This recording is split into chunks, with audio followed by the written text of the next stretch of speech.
Hi, I'm Dave Cyderbaby. This is for Rock Radio UK, and today I'm speaking to the two outstanding stars from EdenBridge. Hello, guys. Hi. Hi, Dave. Sabine and Laval. Hello, how are you? I mean, EdenBridge, you've been across my radar now for several years. Dare I say, it's over 25 years now, I believe. Yeah, it is. I mean, we were around for more than 25 years. 25 years ago, our first album was released, and now it's our 12th studio album, and we're still here, which is a great achievement in times like these. Yeah, so you've been a mainstay of like the orchestral symphonic metal movement for quite a while now, and is that surprising to you? Is It's not surprising, I would say. I mean, we were among the first bands creating this style, Yeah, and I think we also further developed this style over the years. In our terms, we always tried to be creative, of course, to be innovative, and be like the origin in the original sense of progressivity. So to move things forward in terms of the music. yeah, yeah. Sabine, I mean, how do you feel about things? I mean, you must still enjoy it all. Yeah, it's great to be here. Yeah, I must say we started with angelic bombast metal. It was the name for our uh, yeah. Was it this? We described it like this because of the angelic voice and the melodic style of the music. And with every album, we still got a little bit more earthier. And now I have to say, I have my feeling is we are still on Earth, but we are still open to this angelic-like melodic style. Yeah, So it brings the name with it that Edenbridge is between heaven and earth. excellent. Set the Dark on Fire is out in January on the 16th, I do believe. Your Mhm. 12th album you mentioned, I believe. Um, It is, yeah.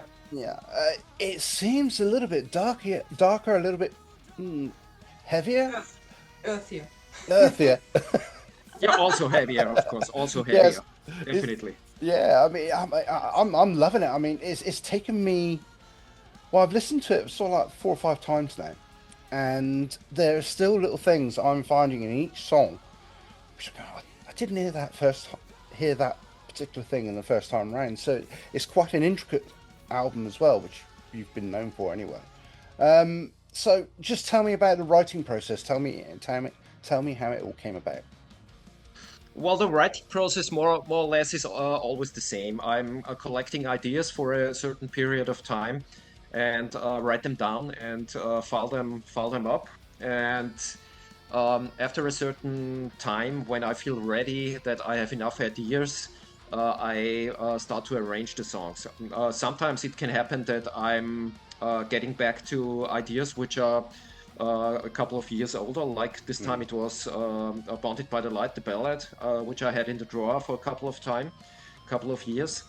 But this is more or less the process when things are starting, and then I'm arranging the songs in the studio, and until I have I'm the opinion that the songs are ready, simply.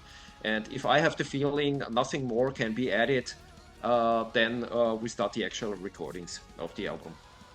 Okay, Sabine, I'm going to ask you directly if you were to pick 2 songs from the album that really sums up Edenbridge sound at this particular moment. Which 2 songs would you pick?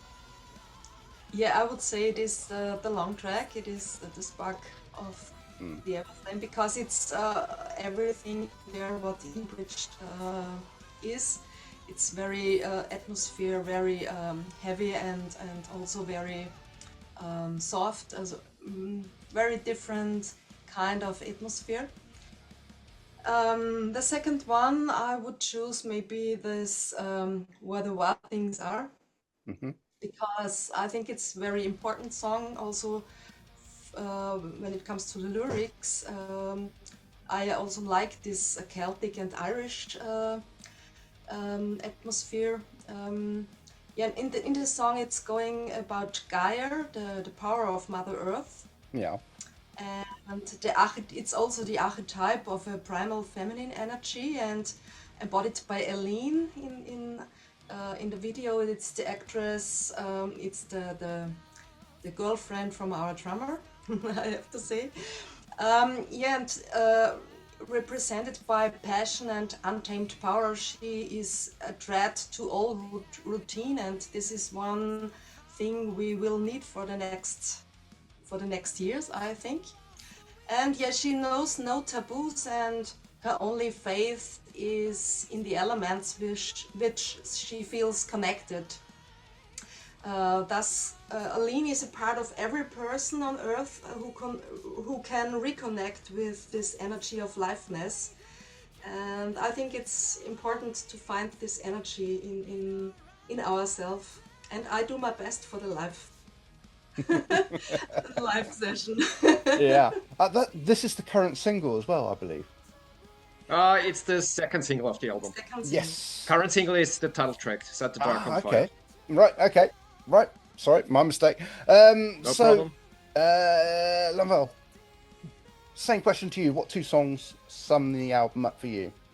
Yeah, for me it's also Spark of the Everflame. I think it has everything in what we are standing about in the year of 2025.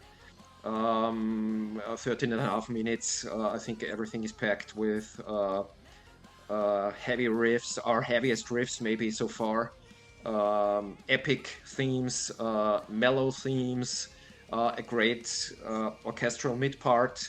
So bombastic moments, an epic final.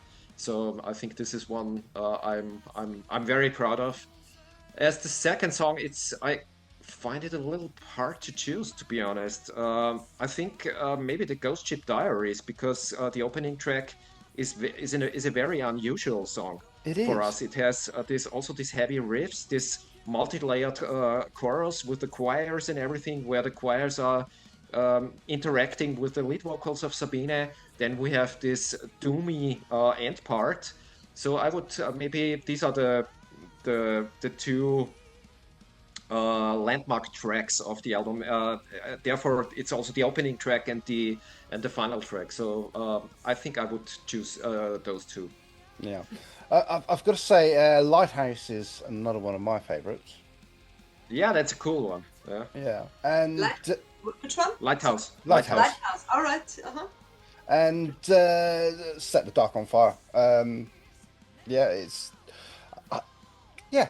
I've got to say, from because I'm trying not to pick the two that you or the three that you've picked already, and I'm thinking, yes, there's not one bad track on the album. I have to say it's drawn me in. I'm not quite sure how long the album is. About 50, 53 or something, 55 or so. Yeah, it's an hour of my time well spent listening to that album. Thank you. I have to say. Thank you very much.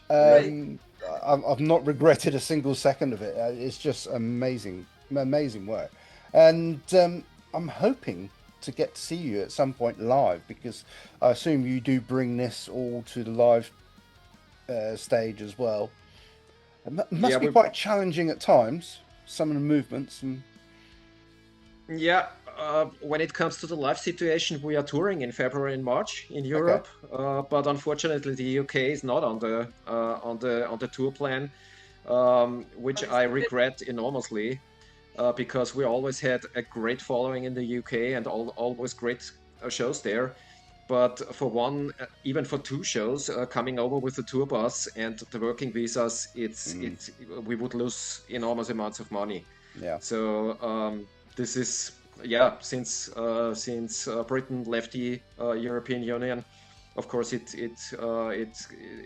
got harder for European bands to play in the UK and vice versa, of course. Yes. So after like you said, I think I've got the tour dates here. written down. You are, yeah, 27th of February right through to the 15th of March. Just about everywhere across Europe.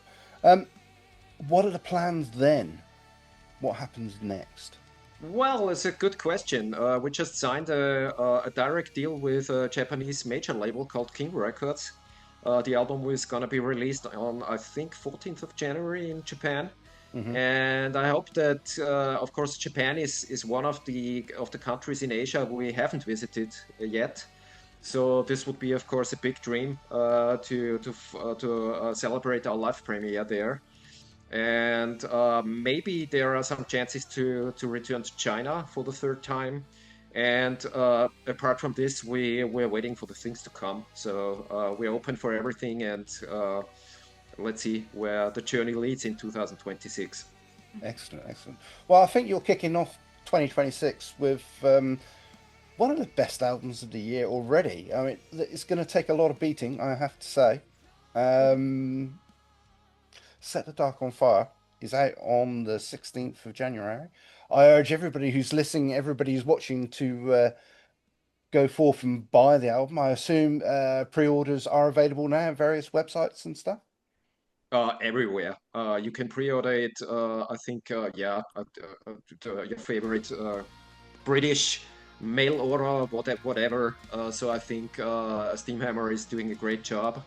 Of course, America is also with good distribution over Steamhammer and also Napalm Records, because Napalm Records is the mother company of Steamhammer in Yeah. the meantime.